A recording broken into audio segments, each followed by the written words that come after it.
when you're paddling out through the surf, it's one of those things that we can make ourselves easier or harder. If we spend a bit of time looking from the beach, we'll decide that there are maybe some breaks in there that are going to allow us to paddle out more easily. We'll have smaller waves to paddle through, or maybe even none at all. But then you have to read it quite carefully when you're on the water as well. It's really interesting watching the experienced surfers going out, and what they'll do is they'll perhaps sometimes even back off and choose their timing. So if there's a big set of waves coming through, that's going to be hard work. You want to be back and avoid being in the impact zone.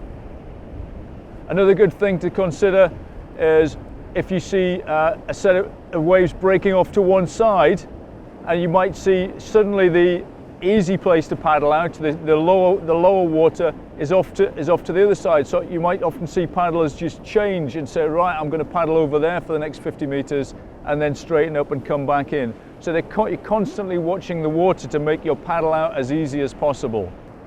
Every now and again, you might be lucky. There might just be a lull in the waves. Put some effort in then. That's the time to get the gearing up and have a little sprint and get out the back. Rest once you're out the back of the waves. Another thought you might have is that, well, let's be honest, we all get caught out, so we will have to go through some waves. How do we do that?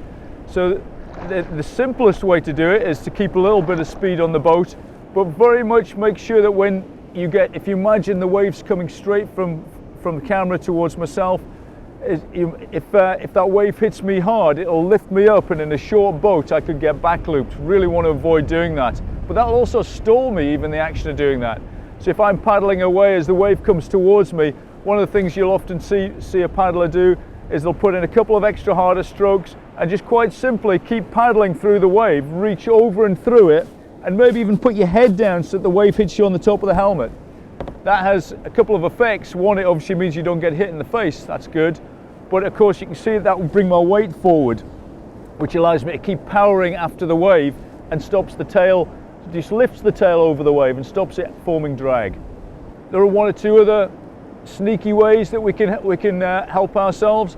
As the waves get bigger still, just paddling really hard and punching through them doesn't seem to sort of work so well. You actually get buried into the wave. You go into the bottom of the white water. So what you'll see some people doing is they'll paddle quite hard between the waves. Then as the wave approaches, they'll seem to back off. They'll become a bit more relaxed. They might even set their boat up slightly to one side. And so just as the wave's coming towards them, they'll lift off a big powerful sweep stroke driven down into the water. They'll lift the bow up, maybe even shift their weight back slightly to do it, and then very, very quickly dive forward so they don't get back looped. That has the effect of lifting the bow up onto the wave and then paddling away as you come over it.